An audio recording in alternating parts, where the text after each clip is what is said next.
Bienvenue au monde de la course. Tout d'abord, désolé pour le délai qu'il y a eu depuis mon dernier épisode. Disons, ces temps-ci, la motivation était plus difficile à aller chercher. Pas juste avec les courses, mais juste en général. Puis donc, même si j'avais un peu de temps les fins de semaine, des fois c'était un peu plus difficile de sortir du lit puis de s'y mettre. Désolé pour ça, chers auditeurs. J'essaie d'en sortir un par semaine, mais là, ces derniers temps avec le travail et le manque de motivation, peut-être un peu de déprime automnale. Ça y était pas, mais je tiens quand même à en sortir au moins deux autres épisodes dans le mois d'octobre parce que il faut tout d'abord que je donne des remerciements à mes Patreons qui me supportent là-dedans. Tout d'abord, on va commencer avec merci à Gabriel Robillard, merci à Maxime Lopez, Mathieu Pollard, Rolando Gomez, Frédéric Vien, Vincent Nadeau-Benoît et Tristan Garcia. Merci beaucoup pour votre support du podcast. Si vous aussi vous voulez recevoir un petit shout-out par mois ou même deux si vous offrez 5$ ou plus par mois, vous avez qu'à aller sur le Patreon du monde de la course. Googlez ça, Patreon, Patreon, le monde de la course. Et vous aurez un petit shout-out dans le podcast pour le mois. Ce mois-ci, beaucoup de choses à couvrir. Puis c'est ça, encore une fois, désolé pour le gros délai qu'il y a eu. Si vous aussi, vous avez un peu de misère à vous motiver, dites-vous que vous n'êtes pas tout seul dans ce bateau-là. Je pense que pas mal tout le monde, beaucoup de coureurs que je connaisse vivent un peu la même chose en ce moment, la déprime de toutes les courses annulées. C'est rough. Depuis le dernier épisode de nouvelles du monde de la course que j'ai fait, il y a eu plusieurs annulations. Certaines personnes, c'était comme leur objectif de dernière chance, puis on pensait que ça allait avoir lieu, on pensait qu'il y avait de l'espoir, et malheureusement, nos espoirs se sont fait anéantir. Mais bon, il y a des règlements qu'il faut suivre. Montréal est en zone rouge, plein de zones sont rendues en zone rouge. C'est difficile, il faut essayer de garder le moral en se distrayant, en réévaluant nos objectifs. Euh, mais c'est pas facile, mais il faut se dire que on n'est pas les seuls dans le même bateau. Puis c'est le fun des fois de courir avec du monde. On a toujours le droit de courir à deux euh, en gardant une distance qui a de l'allure. Ça peut aider pour ventiler, pour parler de nos problèmes avec quelqu'un d'autre. Ça peut pas faire de mal, je crois. Beaucoup de choses à couvrir.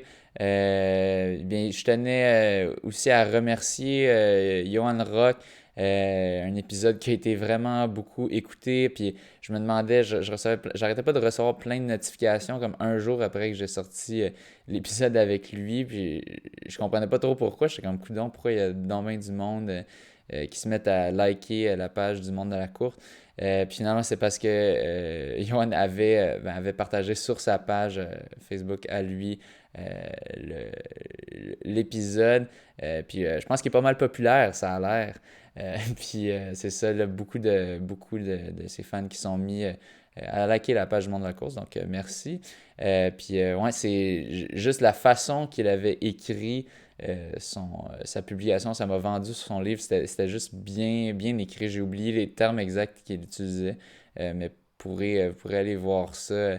Il avait, je pense, écrit un marathon podcastique, quelque chose de genre. Mais bref, c'était super bien écrit. C'est là que j'ai réalisé qu'il y a du monde que c'est ça leur spécialité dans la vie, d'écrire, pas juste des publications Facebook, mais aussi des livres, mais que ça se reflète dans leurs publications Facebook.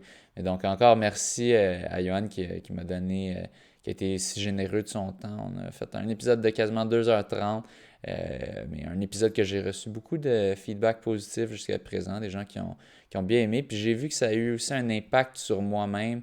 Je suis vraiment rendu dans le mood. Je fais du commute running. La dernière semaine, j'ai fait 4 jours sur les 5. L'autre journée, c'est une journée pédagogique. Donc, je suis vraiment rendu quasiment à faire ça à tous les jours. Puis bien que c'est plus difficile de faire des entraînements avec des intervalles, des choses comme ça. De toute façon, ces temps-ci, avec mon club, on prend ça un peu plus relax avec les 28 jours de confinement. Et on s'est dit, on va juste essayer de faire du bon volume, peut-être essayer de faire un workout semaine. En date, ça marche moyen de même faire un workout semaine, mais au moins je rentre du bon millage, puis j'adhère de plus en plus au lifestyle de commute runner.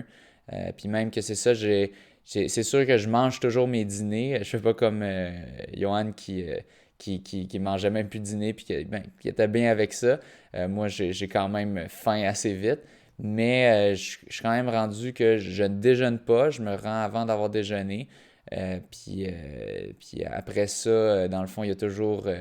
À mon école, il y a le club des petits déjeuners. Puis là, je vole tous les déjeuners des jeunes. Non, c'est une blague. Je leur vole pas leur déjeuner, mais il en reste tout le temps plein. Puis il m'en reste tout le temps plein à faire tirer auprès des jeunes, mais là-dedans, je peux m'en prendre deux, trois petits yogourts, puis ça fait à job. Donc c'est comme ça maintenant que j'ai ma sustenance en termes de déjeuner pour moi à l'école. Puis c'est super, même je peux me lever un petit peu plus tard vu que j'ai pas à déjeuner, puis j'ai aucun problème de digestion. Euh, bon, des annulations. Bromont Ultra annulé. Il y avait discussion peut-être de le faire, mais que ça serait seulement permis aux gens qui n'étaient pas dans des zones rouges. Finalement, c'est vrai qu'il y avait probablement trop de monde dans des zones rouges qui allaient, puis peut-être même que la région a tombé en zone rouge, je sais même plus. Je sais plus de suivre ça. Ça a été annulé. Marathon de Magog, malheureusement, a dû être annulé aussi. On avait reçu Patrick Mahoney qui disait qu'il avait l'impression que les autorités étaient super coopératives, puis malheureusement, c'est tombé. Donc, désolé, j'avais espoir, j'essayais de m'accrocher à tout espoir auquel je pourrais m'accrocher, puis auquel je pourrais vous donner, je pourrais vous accrocher. Puis non, malheureusement, on ne peut pas avoir de, de, de de course sur route. Cet automne, on en aura eu quelques-unes. Les deux premiers événements d'Encours Montréal, le dernier qui a dû être annulé. Ouais, c'est. Puis là, on parle plus vraiment de printemps 2011 pour les courses, on parle plus d'automne 2011. Donc, ça aide pas la déprime, mais disons qu'il faut réévaluer les objectifs. Puis je me mets de plus en plus au lifestyle de juste casual runner. J'essaie juste de mettre du bon millage, de commute run, de rentrer du bon millage, mais la performance, je crois que c'est plutôt néfaste si j'essaie de rester dans ce mindset-là en ce moment. Puis on le voit avec tous les étudiants athlètes en ce moment qui capotent avec leur saison qui ont été annulées, leur saison d'automne. J'ai entendu aussi la saison d'hiver de U Sports euh, était annulée. Je vais juste vérifier. Ah ben oui, c'est le cas. Donc, U Sports qui a annoncé qu'il n'y aurait pas de championnats nationaux pour la saison d'hiver non plus. Donc, les athlètes qui commencent à désespérer. Je pense que j'avais vu un article qui disait que c'était un psychologue sportif de l'école ou juste un psychologue qui s'occupe des athlètes, qui reçoit des athlètes et des étudiants athlètes et qui disait qu'il y avait, je pense, 5 fois plus de rencontres que d'habitude. Donc, cet effet-là se fait définitivement ressentir auprès des étudiants athlètes qui sont habitués d'avoir un style de vie quand même assez très régimenté. Tout est pas mal calculé presque à la minute près parce qu'ils ont tellement peu de temps puis ça arrête jamais. Puis là, tout d'un coup, tout arrête. Là, comment tu gères ça? Quand tu n'as plus ton horaire qui est déjà tout géré pour toi, quand il faut que tu te gères toi-même, c'est pas tout le monde qui va bien dealer avec ça. En fait, je pense que la plupart vont pas super bien dealer avec ça parce qu'ils sont pas habitués. Donc, il y a de la joie. Euh, bon, là, c'est des vieilles nouvelles, mais ça n'aurait pas d'allure que j'en parle pas. On a Jean-René Caron qui a fait un 2:28:46 sur le boulevard Gouin avec Carl Hébert qui le suivait à vélo. J'ai vu quelques images de ça. C'était super beau à voir le gars il y avait, je pense, on le voit à genoux, les, euh, les mains sur son visage en train de pleurer de joie. Il a fait son sub 2:30 qui je pense, ça devait être son objectif principal. C'est toute une barrière à franchir. Donc, ben, désolé d'être autant en retard. Je pense que c'est un mois en retard quasiment. Mais bon, mieux vaut tard que jamais. Si vous n'avez pas déjà écouté le podcast avec lui et Carl Hébert, son coach, allez écouter ça. Je me souviens plus lequel, mais vous allez un petit peu dans le passé, vous allez le retrouver. Puis aussi, très récemment, en fait, jeudi passé, il a rentré un petit. Si jamais vous écoutez ça il y a longtemps dans le futur, je vais vous dire c'est de quel jeudi. Jeudi le 22 octobre. Il a rentré un beau petit 15-30 sur 5 kilos. Donc, pas négligeable. Quand même une performance très solide, surtout à faire en solo. Ça, c'est une pace moyenne. Pour son marathon de 2:28:46, c'était une pace de 3:31. Et là, pour son 5 kg 15-30, c'est du 3:05. 3:06 en fait. 3:06 du kilo en solo. Très solide. Ben, Jean-René Caron qui graduellement, ça fait quoi? 10 mois peut-être qui s'entraîne sérieusement. Il s'en vient de plus en plus dangereux. Je vais devoir faire attention, guetter mes arrières avec lui dans les prochains marathons probablement. Bon, ça c'est des très vieilles nouvelles, mais bon, on n'avait plus d'entraînement de groupe du 8 au 28 octobre. Là, il reste déjà seulement 3 jours avant cela, peut-être moins, dépendamment de quand je vais sortir cet épisode. J'avais Phil Blackburn qui m'avait écrit sur le mur de la page pour ou contre cette mesure. De mon côté, totalement contre. Dur à dire, c'est sûr. Je suis sûr qu'il y a plein de cas que tu pourrais totalement avoir des entraînements de groupe sans avoir aucun ou à peu près aucun risque de contagion. Mais je pense que le problème, c'est que c'est dur. Si on est trop imprécis dans les règles qu'on donne, mais là, ça fait que les gens chialent parce que c'est pas précis. Les gens chialent avec raison parce que c'est complexe. Tu sais pas quoi faire, puis là, c'est chiant. On veut que ça soit quand même assez simple. Mais pour ou contre, évidemment que moi-même, ça me fait chier. En ce moment, je m'entraîne. Je fais plus de workout d'intervalle parce que j'ai juste pas la motivation de faire ça tout seul. Dans le passé, je l'avais un peu, mais là, avec aucun objectif à court terme et même à moyen terme, je la trouve juste pas, cette motivation-là. Donc, si j'avais un groupe, je pourrais quand même trouver la motivation juste parce que les autres courent. Puis là, je me dis, bon, les autres le font, je vais le faire aussi. Puis de sentir le regard de l'autre. Tu n'as pas envie de mal paraître, puis de paraître paresseux. Donc, tu le fais.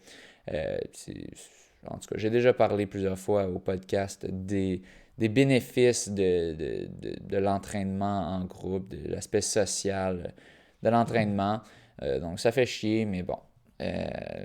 Faut dealer avec. Il y a des gens pour qui c'est pire. On peut quand même toujours s'entraîner avec une autre personne. Donc, si vous êtes capable de vous trouver quelqu'un d'autre de votre niveau, vous pouvez toujours faire des workouts à intervalles. Mais c'est sûr, c'est ça. On perd l'aspect de groupe. Puis c'est décevant, c'est démoralisant. Mais bon, je vais pas trop me prononcer là-dessus. Je ne suis pas épidémiologue. Donc, je ne peux pas dire exactement si à quel point c'est un vecteur de contagion, les entraînements de groupe de course. Ensuite, on a eu l'annulation des saisons de cross-country. On était censé avoir des événements de cross-country. J'avais annoncé que c'était comme un scoop que ça allait avoir lieu et finalement ça a été officiellement annulé. Tous les cross-country ont été annulés. On se disait peut-être qu'il y a espoir vu que c'est des plus petites courses, c'est en forêt. Fait qu'il n'y a pas de rue à bloquer, il y a peut-être moins d'aspect de contacter la municipalité. Mais non, c'est annulé. On va juste passer là-dessus. J'ai pas envie de faire un super long épisode. Puis c'est ça. En gros, il y avait tout un courriel qui avait été envoyé par la FQA pour expliquer les règles. Je sais pas si vous entendez mon chat qui arrête pas de miauler. Euh, dans le fond, c'est ça. Je pense qu'on le sait un peu c'est quoi. Il y a toujours certains sports qu'on peut faire comme du tennis. Ben, de la course, on peut toujours en faire, c'est simplement pas en groupe. Puis c'est, c'est chiant, mais qu'est-ce que tu veux? Je vais arrêter d'essayer d'être un downer complet. Maintenant, tiens, une note plus positive. On va parler des résultats du Fastest Fun Marathon, un événement qui a eu lieu le 4 octobre. Mélanie Mirand y prenait part et elle avait pour objectif de battre le record de Jacqueline Garraud, 2:29:30 si je ne m'abuse. Le record québécois au marathon. Et finalement ça n'a pas été possible. Donc, je vole le punch tout de suite. Mais les conditions n'étaient pas là, j'ai l'impression. Il y a certaines personnes qui ont quand même bien performé, en fait très bien performé dans les conditions. Mais c'est drôle, les conditions, ça n'affecte pas tous les gens de la même manière. Et donc, dans le fond, il y avait un live stream, donc j'ai pu voir une petite partie de ça. Et c'était pluvieux. Je sais pas à quel point venteux, mais en tout cas, c'était pluvieux en tabarouette. Parce que je me souviens, je regardais, un moment donné, la caméra suivait le leader chez les hommes, Chris Balestrini. Puis on entendait ses souliers que ça faisait. Donc on pouvait voir ça. Il était environ rendu au demi-marathon. Puis on pouvait entendre que ses souliers étaient complètement remplis d'eau. Ça a dû être dégueulasse, ça a dû faire des ampoules dégueulasses. Euh, donc, selon moi, ça n'avait pas l'air joyeux. En gros, qu'est-ce que c'était cet événement, juste pour préciser, pour ceux qui ne le savaient pas? C'était un événement organisé surtout pour les élites, pour compenser pour toutes les courses annulées. J'avais prévu initialement de le faire. Je m'étais inscrit, puis finalement, mon entraînement avait été tellement merdique que j'avais eu des blessures par-ci par-là. Puis je voyais que mon entraînement était complètement pas optimal. Donc je me suis dit, je vais pas faire un marathon avec un entraînement pas optimal. Je sais qu'est-ce que ça fait. Je l'ai vécu à Rotterdam. C'est pas beau. Euh, et donc j'ai décidé de canceller ça, puis à la place d'aller pour le demi-marathon du Petit Train du Nord, qui finalement a été annulé. Mais bon, je savais que c'était pas un bon plan de faire ça, puis j'étais à peu près sûr que j'aurais pas fait un chrono incroyable. C'est ça. Puis aussi, j'avais à peu près aucune motivation avec toutes les histoires de carding québécois et tout ça. J'étais un peu encore frustré de ça. Je suis rancunier, si on veut. Ben, pas rancune. C'est pas de la rancune exactement, mais c'est juste de la frustration, disons. Une combinaison de tout ça qui a fait que finalement j'ai décidé de ne pas le faire. C'était sur une loupe de 1,7 kg, 24,5 tours, je crois, ou quelque chose du genre, autour de 24 ou 25. Fait que autour d'une petite boucle de 1,6-1,7 kg. Très répétitif. Au moins, c'était plat de ce qu'on m'a dit. Et ça a quand même ses avantages de faire une petite boucle parce que tu peux toujours tu peux avoir des fluides, des gels à toutes les 1,6-1,7 km. Mais c'est sûr que c'est pas super pour la scenery, les vues que tu vas avoir. C'est vraiment une petite route rurale ultra tranquille à Waterloo en Ontario. C'est ça, on a quand même eu des bons résultats là-bas. Le premier a été Chris Balestrini qui a fait 2:17,05, quand même assez solide. Je serais content si je pouvais faire un chrono de même. Et vraiment, un il a vraiment épaté, je crois, c'est Benjamin Raymond qui a rentré un 2:24,34. Si vous ne le connaissez pas, je l'ai déjà reçu au podcast. Donc, ça faisait longtemps qu'il était sous le radar, qu'il faisait pas trop de courses, mais il s'était donné des objectifs. Finalement, il avait dû prendre ça comme un objectif B, probablement, mais quand il en a entendu parler, il est sauté sur l'occasion.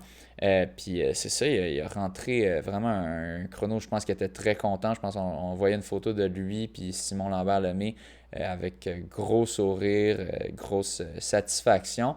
Lui qui est professeur d'éducation physique aussi.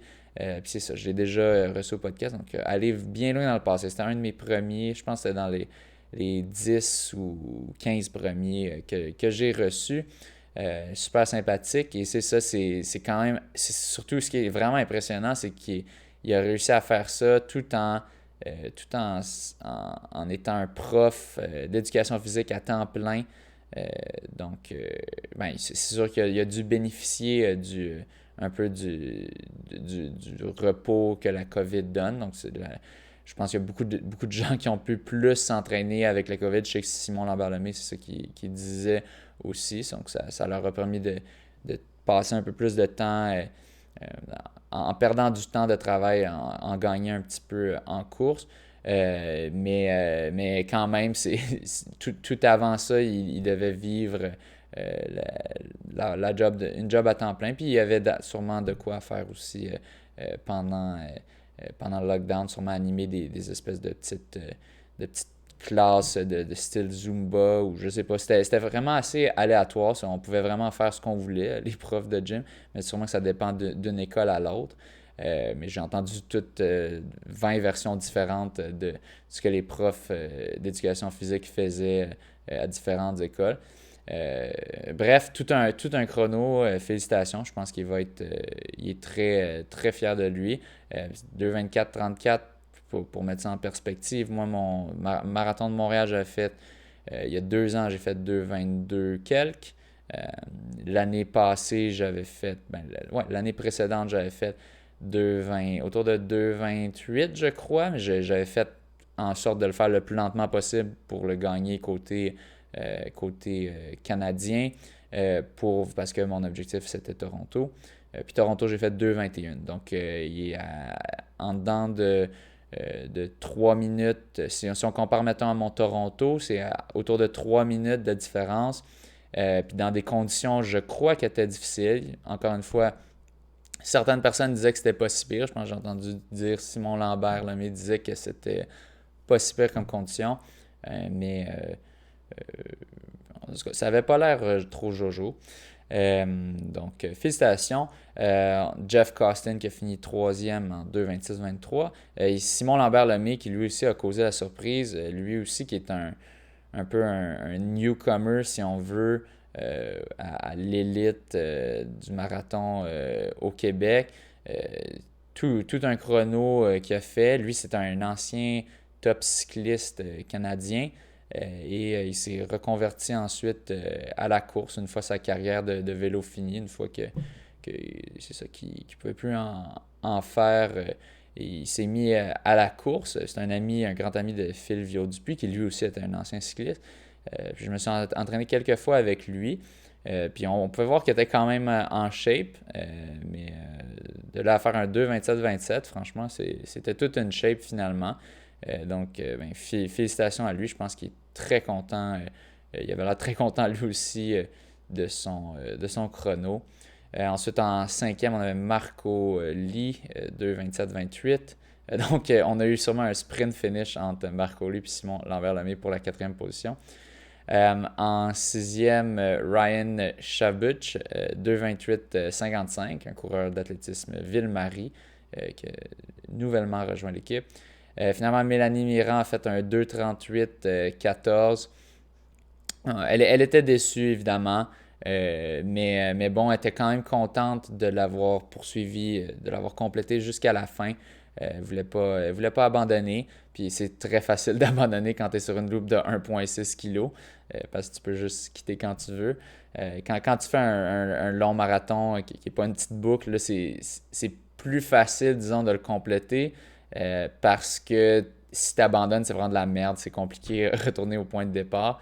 C'était un peu c'était un peu la seule raison pourquoi j'avais complété le marathon de Rotterdam. J'avais juste pas envie d'avoir à attendre puis à me faire pick-up par les services médicaux ou whatever. J'avais juste envie de me rendre, de finir ça au plus sacrant puis manger puis me reposer.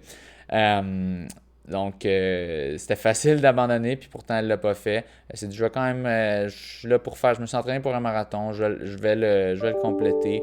Et donc, au final, 2,38, 14, elle voulait mieux. C'est pas du tout son meilleur chrono. Je pense que son meilleur, c'est autour de 2,34, 2,33.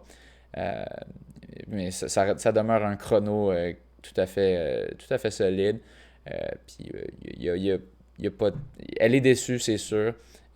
Mais bon, au moins c'est complété. Puis il y aura toujours des bonnes puis des mauvaises courses. Puis celle-ci, je pense que les conditions l'affectaient plus, elle, que d'autres. Il y a toujours des gens qui se font plus affecter. Moi, personnellement, je pense que je me fais plus affecter aussi par les conditions. Donc, malheureusement, elle ne l'a pas eu, mais au moins, on l'a quand même suivi. Puis elle nous a donné des belles émotions. Puis on y a cru jusqu'à probablement autour du demi-marathon, que là, elle était un petit peu plus lente qu'elle devait l'être. Puis c'est très difficile de faire un negative split sur marathon, parce que d'habitude, ça fait juste ralentir dans la deuxième moitié. Donc, elle a dit, je pense qu'elle savait autour de la moitié que ça s'approchait de la fin. Puis autour de 30 kilos, je crois, là, elle l'a vraiment su. Arnaud Franchioni, qui était son paceur, qui est resté avec elle jusqu'à la fin, a fait 2,38,15. Il l'a laissé finir juste devant elle. Tout un gentleman, Ironman Franchioni, que j'ai déjà reçu au podcast aussi, comme Mélanie Mirand, qui est super gentil, qui est vraiment. Il a vraiment pris sa job de pacer à la lettre, puis le suivi de manière exceptionnelle. Puis ça aurait été le fun qu'il puisse lui donner un 2,29,30. Mais bon, ce n'était pas la journée. Puis quelqu'un qui a vraiment causé la surprise, je crois, toute une performance, Elissa Legault, 2,39,07. Là, vraiment, elle marque sa place dans l'élite du marathon féminin québécois. C'est toute une performance. Je pense pas qu'il y a beaucoup de femmes qui ont couru sous 2,40. Je sais qu'elle, je sais même pas si Anne-Marie Comeau l'avait fait. Je vais dire que oui, parce que je pense que oui, qu'elle a fait autour de 2,39, mais je suis même pas sûr de ça. Et donc, il y a elle, il y a Mélanie Mirand, puis là, après ça, je suis désolé, peut-être Ariane Rabi, mais je suis même pas sûr, je suis pas sûr qu'elle a fait un sub 2,40. Je vais vérifier. Mais c'est toute une performance de Elissa Legault, la sœur de Émile Legault, si je ne m'abuse, qui est une triathlète. Donc, si je regarde. Ariane Rabi a déjà fait son meilleur, c'est 2,39,37 à Berlin en 2018. Donc, je me corrige. Ariane Rabi a déjà fait un 2,39, donc sub 2,40. Puis si je regarde Anne-Marie Comeau pour son profil World Athletics, on va regarder si elle a déjà fait sub 2,40. Et non, en effet, 2,41,10. Donc ça, je ne me trompais pas là-dessus. Donc c'est un club select, le club des sub 2,40. Même une Olympienne de ski de fond et euh, top coureuse sur route quand même, et surtout sur piste québécoise, Anne-Marie Comeau, et aussi de trail, elle a plein de records de trail aussi. Même elle n'a pas encore accédé au club des sub 2,40 chez les femmes. Donc un club très select dans lequel Elissa Legault rentre à partir de maintenant. Et finalement, on avait Robert Wood qui a fait 3:21:46. Donc, il y a eu quelques sub-élites qui ont réussi à se faufiler dans les inscriptions à la dernière minute après quelques abandons de personnes qui ont décidé de finalement pas le faire. Je pense pauvre Phil Parrott-Megas qui lui planifiait de le faire. Puis là, finalement, il avait été invité au championnat du monde de demi-marathon. Il venait de faire l'équipe canadienne, donc il a décidé qu'il allait faire ça à la place. Puis finalement, le Canada a retiré son équipe à cause du coronavirus. Donc, pauvre gars qui finalement... c'est dur des fois s'il faut prendre des décisions difficiles dans la vie. Puis malheureusement, dans ce cas-ci, il s'est fait avoir. Donc, sorry Phil. Ensuite, si on regarde des résultats du marathon de Londres, d'abord, plusieurs surprises. Tout d'abord, on a Bekele qui finalement, quelques jours avant, avait annoncé qu'il ne serait pas là à cause d'une blessure. Finalement, Kipchoge a pour une rare fois pas livré la marchandise. Il a fait un 2h06:49. Donc, performance très forte, mais décevante pour lui, pour une personne de son calibre. De ce que j'avais vu, il y avait eu un problème à l'oreille, donc c'est un peu difficile à comprendre. Je ne sais pas trop exactement c'était quoi, mais c'est ça, je pense qu'il n'était pas complètement là. Il y avait quelque chose qui l'empêchait de courir à son plein potentiel. C'est Shura Kitata de l'Éthiopie qui a remporté la première place du marathon de Londres, qui cette année, c'était pas un marathon comme les autres. Je pense encore une fois, c'était une petite boucle de 2 km. Et c'était juste pour les élites. Ensuite, en deuxième place, Vincent Kipchumba du Kenya et Cissé Lema de l'Éthiopie qui a pris la troisième position. Puis si on regarde chez les femmes, Brigid Kosgei, là, ça c'était pas une surprise. Brigid Kosgei, on s'attendait... elle est très forte. Je me souviens que j'ai déjà dit son nom plusieurs fois au podcast, qui rentre un 2:18:58. Et une qui a vraiment causé la surprise, Sarah Hall, l'américaine, qui est la copine de Ryan Hall, qui lui était autrefois un top coureur de distance, puis qui a juste à un moment donné arrêté la course parce qu'il disait que c'était pas bon pour lui. Puis en effet, je pense qu'il était comme anormalement maigre. Puis surtout que quand il a terminé ça, il est devenu, il a un six-pack, il a pris quasiment le double de son poids juste en muscle. Fait que c'est clair qu'il était pas, il était probablement mal nourri ou quoi, parce qu'il a passé de, il y avait juste des os sur la peau, à maintenant il est complètement jacké à fond. Est-ce qu'il prend des stéroïdes? Je pense pas, parce qu'il est quand même il a l'air très un peu by the book. J'ai l'impression juste que ça, c'est plus son état normal, si on veut, son état naturel, juste d'être ripped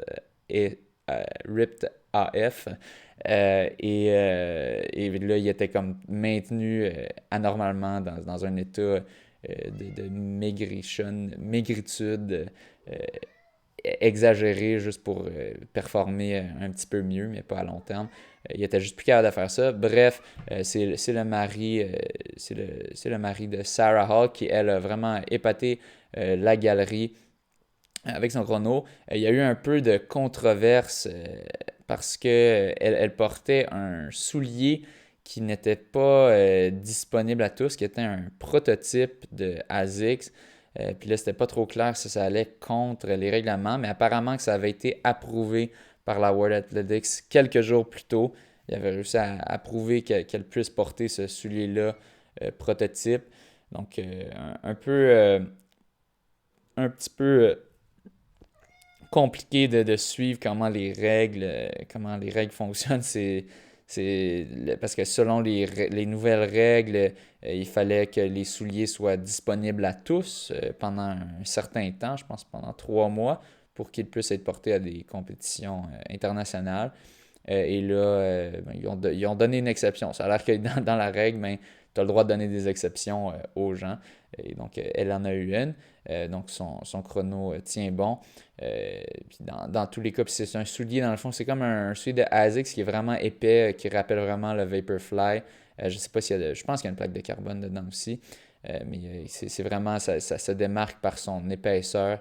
Les gens pouvaient clairement voir que c'était pas un soulier ASICS typique. Oui, les souliers ASICS, d'habitude, ont un peu de coussin, mais ça, c'était vraiment, ça paraissait à l'œil comme le Vaporfly.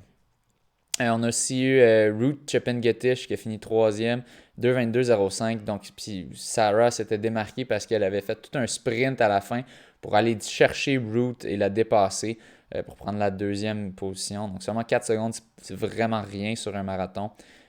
Donc, toute une performance. On notera aussi chez les hommes, je viens de voir ça, en 9e position, on avait Sandré Moen qui avait fait le record sur piste, mais qui avait été annulé, invalidé à cause qu'il portait les Vaporfly. Finalement, lui a fait 2:09:01 pour la 9e position. Donc, quand même solide comme chrono, mais je ne sais pas s'il est satisfait avec ça. Il a fait le top 10 et ce n'est pas rien. Aussi, quelque chose d'assez impressionnant, au Marathon de Londres, il y avait une femme de 43 ans qui a fait 2:27:07. Ce qui est très fort, c'était... Mon Dieu, c'est quoi son nom déjà? On va aller trouver ça. Sinéad Diver. C'est ça, elle a commencé à courir à 32 ans pour retrouver la forme après la naissance de son bébé. C'est selon Runix. Donc, allez suivre cette page-là si jamais vous avez des nouvelles dans même. Là, je me suis mis à la suivre, puis ils ont toujours des petits faits intéressants comme ça. Faire 2:27:07 à 43 ans juste pour un homme, c'est vraiment impressionnant. Là, pour une femme, encore plus, c'est tout un chrono. Dire qu'elle a juste commencé à 32 ans, ça donne espoir à bien des gens, je crois. Puis non seulement des gens qui ont moins de 32 ans, mais aussi des gens qui ont plus de 32 ans, mais qui peuvent voir que finalement, c'est possible de garder des bonnes performances à 43, de faire des performances très solides à 43 ans, puis après, ça peut décliner un petit peu, mais c'est encore possible de faire des records personnels, surtout si on ne les avait pas optimisés dans le temps. Donc, toute une source d'inspiration.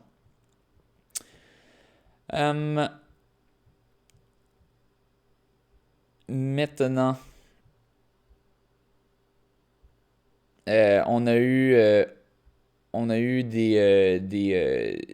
des grosses performances. Oh mon Dieu, ça, je pense que j'en avais même pas parlé. Oh mon Dieu.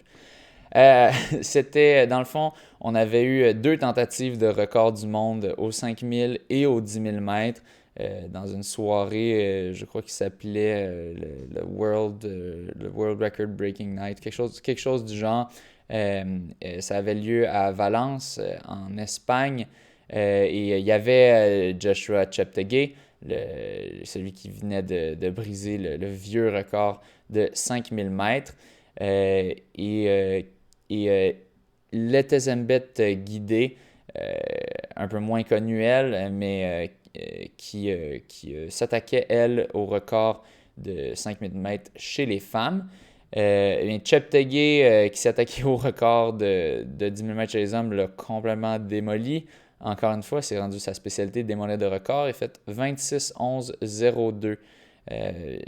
Puis ça a complètement détruit l'ancien record de Bekele. Il datait de 15 ans, qui était de 26:17:53. Donc on l'a battu par plus de 6 secondes. Vraiment impressionnant, un record qui était déjà très optimisé. On commence déjà à voir possiblement un record du monde de 10 000 mètres sous les 26 minutes, ce qui est complètement absurde. Ça équivaut à courir 5 000 mètres en moins de 13 minutes. Mettez-vous ça dans la tête, c'est complètement débile. Le nom d'événement, finalement, c'était le NN World Record Day. NN qui est le club de Kipchoge, un club d'élite, je crois qu'il est basé au Kenya. Et donc, toute une performance de Cheptegei qui n'arrête pas d'épater la galerie, battre 2 records du monde, des records du monde qui sont les plus optimisés en seulement en l'espace de quoi, un mois environ. C'est vraiment impressionnant. Je pense que tout le monde capote sur lui. Aussi, juste avant qu'il fasse ce record-là, il y avait euh, Guidé, j'oublie son premier nom. Euh, je vais aller retrouver ça. Letezembet Guidé, qui devait battre le record de 14-11 de Tirunesh Dibaba. Il était vieux de 12 ans quand même, aux 5000 mètres chez les femmes, et elle aussi l'a démoli. C'est encore plus impressionnant parce qu'elle l'a battu de 5 secondes au moins.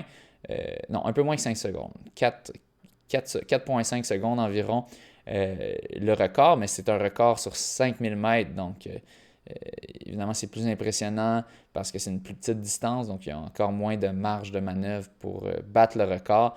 Donc, vraiment, on en a eu pour notre argent euh, pour cette soirée-là. Euh, vraiment impressionnant. Um, Bon, aussi, parlant de records, parlant de grandes courses, on avait eu les championnats du monde de demi-marathon à Gdynia en Pologne. Finalement, c'est Jacob Kiplimo qui est allé chercher la victoire. Joshua Cheptegei prenait part à la course et beaucoup de monde probablement pensait qu'il était le favori. Mais non, c'est Jacob Kiplimo, un autre Ougandais comme Cheptegei, qui a été sacré champion du monde de semi-marathon en 58-48 à seulement 19 ans. C'est ça, ça a été une assez terrible fin de course selon Runix parce qu'il a passé à 10 km en 28-23, soit 2,47 de moyenne. Donc ça a probablement ralenti un petit peu vers la fin. Cheptegei finalement a terminé quatrième en 59-20. C'est quand même intéressant de voir ça parce que c'est vrai que c'est pas nécessairement ceux qui ont les temps les plus rapides qui vont gagner les courses.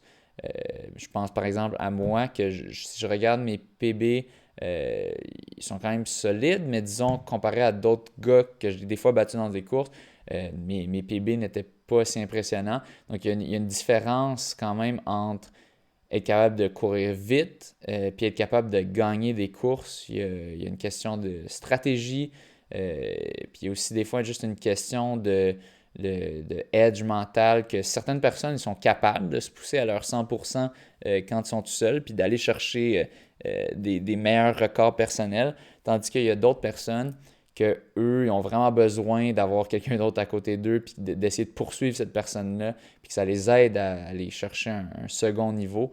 Puis moi, je pense que je me rapproche plus de ce deuxième type de personne que j'ai. Quand je vois quelqu'un à côté de moi, ou juste devant moi, ou juste derrière moi, là, ça me pousse vraiment à aller chercher un autre niveau. Euh, Puis c'est comme ça que je peux aller chercher des victoires, même contre des personnes qui des fois ont des chronos un peu plus rapides que moi, des records personnels un peu plus rapides. Donc, quand même intéressant. Le gars, il a battu 2 records du monde. Malheureusement, ben, il a pas pu l'avoir euh, remporté au marathon. Ça, c'est pas le même événement. C'est de la route et non de la piste. Mais quand même, oui, c'est le double de la distance, mais tout de même.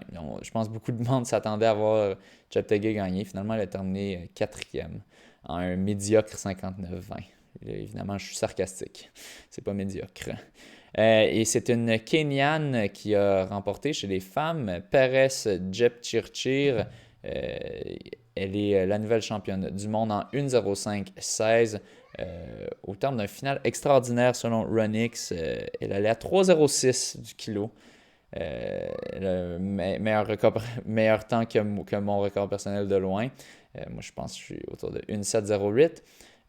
Passage en 30-47 au 10 km. Mon record personnel est juste un tout petit peu plus vite que ça, mais au 10 km. Elle, après ça, elle court un autre 11,1. Donc, très forte performance. Aussi, il y avait une autre course sur route qui avait lieu.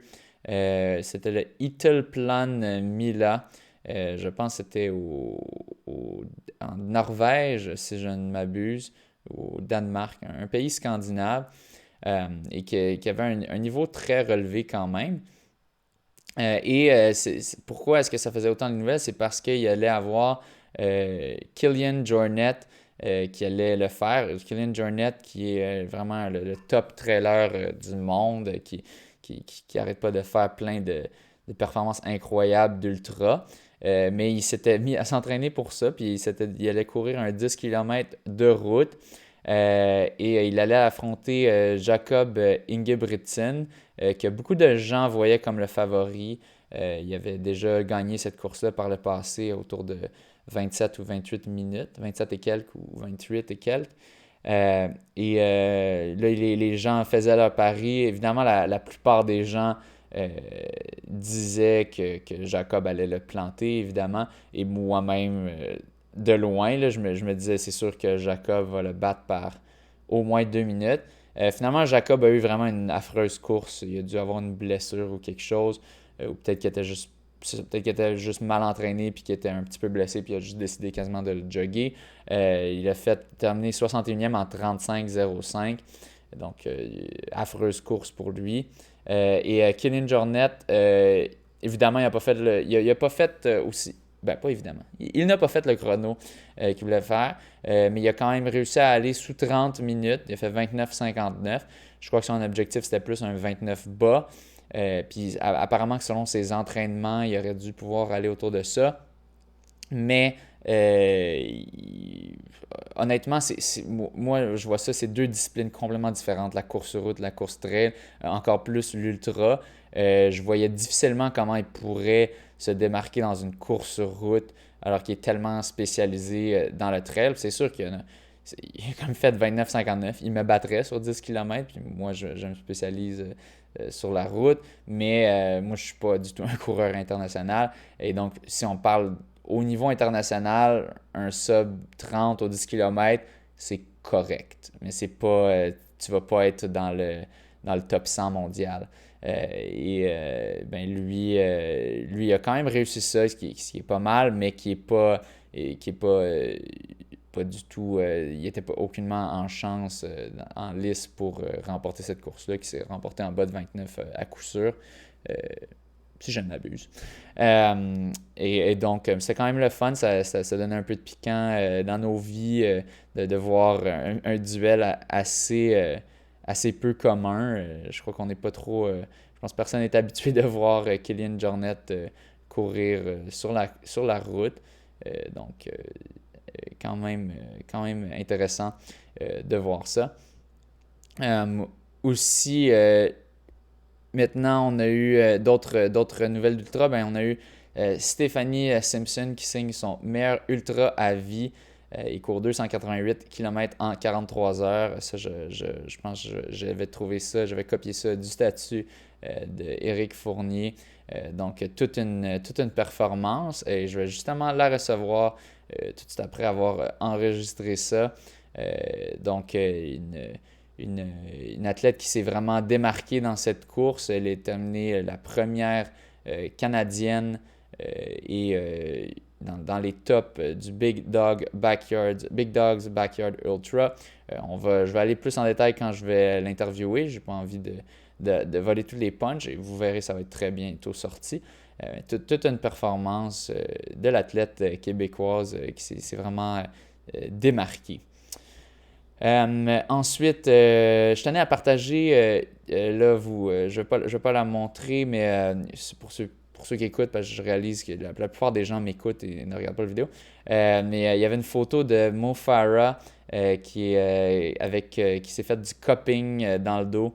Puis c'est juste, ça m'énerve parce que c'est complètement de la bullshit, cette pratique-là.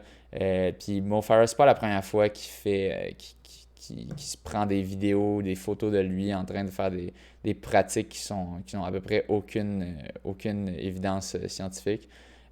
ou en fait pas dans ce cas-ci à peu près, qui n'ont absolument aucune preuve scientifique.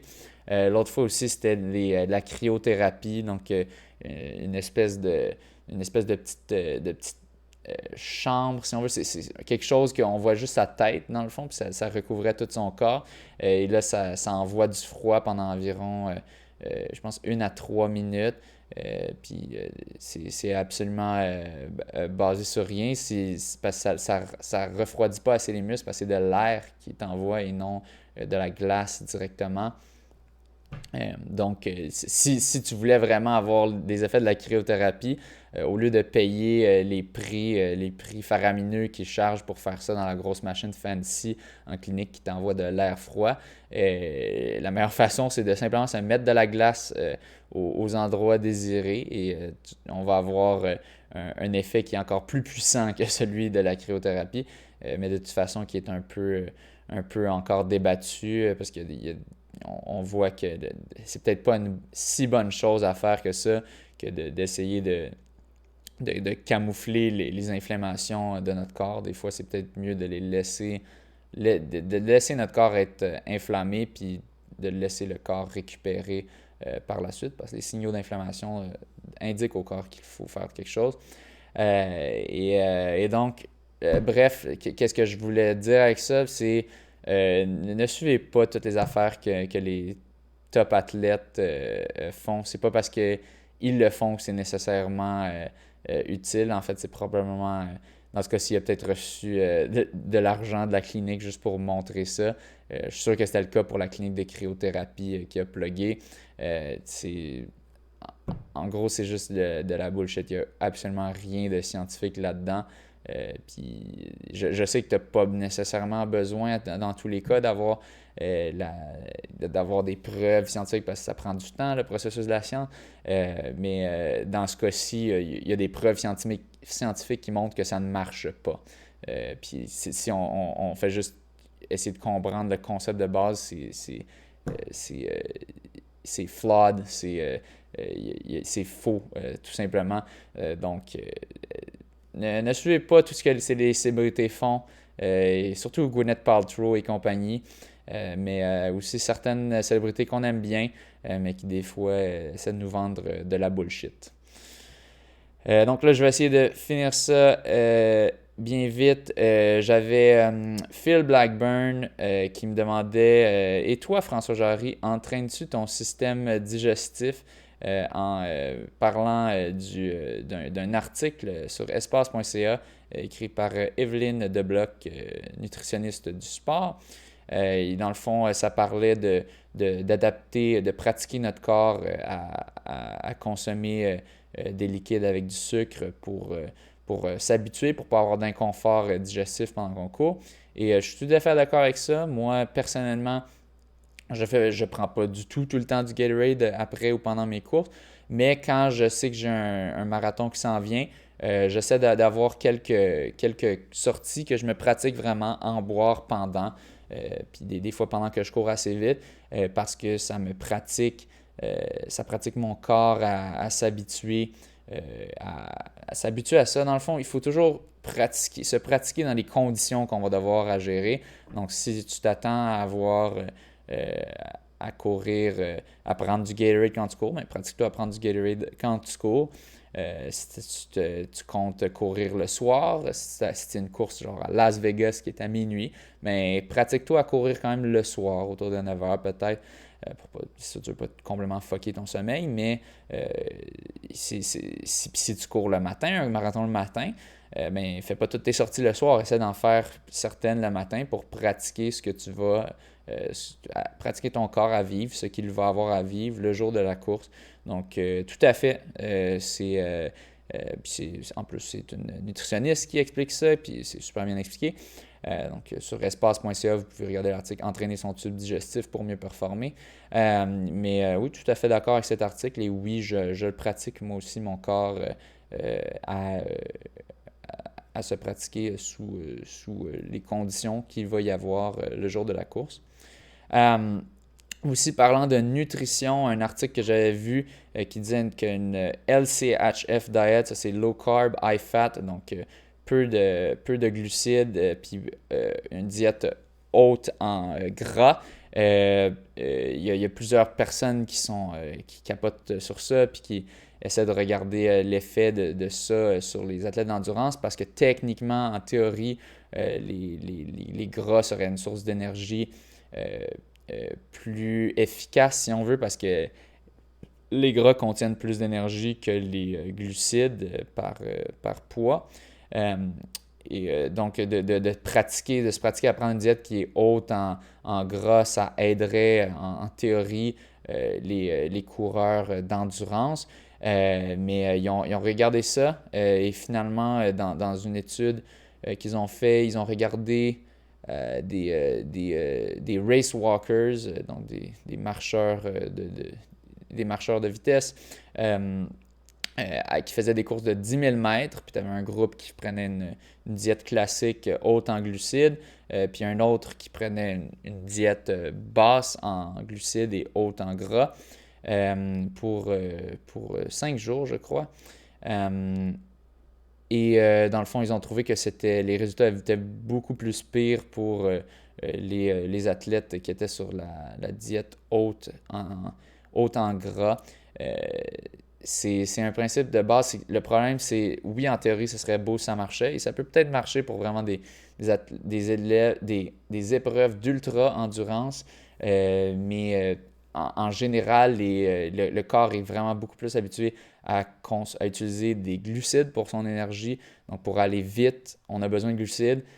Puis vite, ça peut autant dire 4000 du kilo, 330 du kilo, 3 du kilo, même 4,30. Le gras, je pense que c'est plus, on va plus chercher autour de 5,30, 6 minutes, 7 minutes du kilo. Et donc, on a besoin de glucides, bref. C'est pas mal ça qui complète. Mais maintenant, je vais aller interviewer, je vais faire mon entrevue avec Stéphanie Simpson, qui a eu la gentillesse de bien accepter de me dédier un peu de son temps ce dimanche pour nous parler de son expérience. Donc, je vous remercie d'être à l'écoute. Ne désespérez pas. Puis commentez, moi c'est tout le temps le fun d'avoir des sujets de discussion avec les auditeurs, de savoir qu'est-ce qui vous intéresse. Donc, n'hésitez pas à m'envoyer un message sur la page Facebook du Monde de la course ou à mon Facebook personnel ou toute autre manière. Toujours le fun d'avoir des sujets de discussion. On ne désespère pas. On réajuste nos objectifs, puis on continue à travers ça. Sur ce, bonne course!